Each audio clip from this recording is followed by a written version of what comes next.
Assalamualaikum. Ako po, si Leynita, Anak Harris, nag-graduate sa pamantasan ng Lungsod ng Pasig ng degree BSBA Major in Marketing Management. Sa akin po, pamumunuan ko ang sports.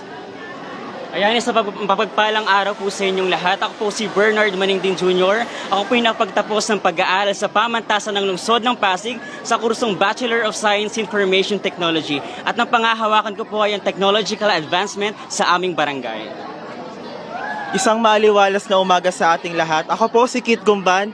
Ako po ay nakapagtapos sa pamantasan ng Lungsod ng Pasig College of Nursing at ngayon po isang registered nurse na. Pangungunahan at pumumunuan ko po ang kalusugan ng kabataan.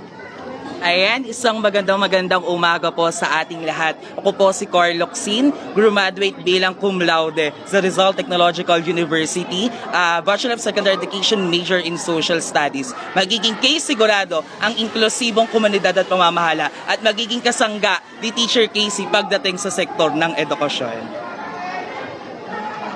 Isang mapagpalayang umaga sa ating lahat, mga scholar ng bayan. Ako po si Kim Adrian Abirilla, ang inyong Kuya Kim, mula po dyan sa May Villaray Village. Magtatapos po ako nitong September sa Polytechnic University of the Philippines, Manila, sa kursong Bachelor of Science in Economics. Pangahawakan ko po ang ekonomiya ng barangay. Tatlong hanay po na tututukan ko ay kalikasan, negosyo at trabaho.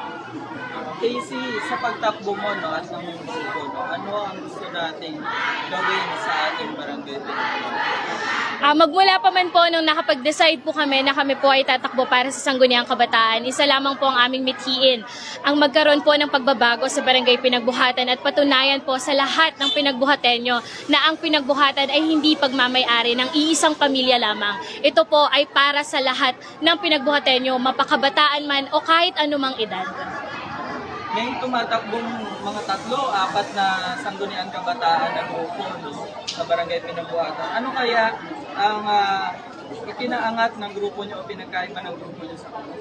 Sa amin naman po, ang aming grupo, nagkaroon po kami ng isang taong preparasyon para po masabi namin na talagang handa kami. At syempre, ang baon po namin ay aming leadership experience and background, moral excellency, at syempre yung tinatawag nating leadership background and academic excellence. At syempre sa amin pong grupo, kay sigurado po na lahat po kami ay may 100% full commitment dahil actually 7 out of 8 po sa amin ay graduate na at isa na lamang po ay 4th year naman po sa University of the Philippines, Diliman. So talagang yung time and commitment namin, talagang mabibigay po namin 100%, especially me.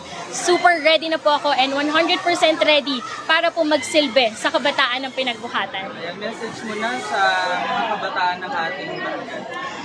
Sa mga kabataan po ng Barangay Pinagbuhatan, meron tayong isang araw para piliin ang ating sarili at ang pagpili nyo sa inyong mga sarili ay ang pagpili nyo rin sa mga tamang kakandidato para sa Sangguniang Kabataan.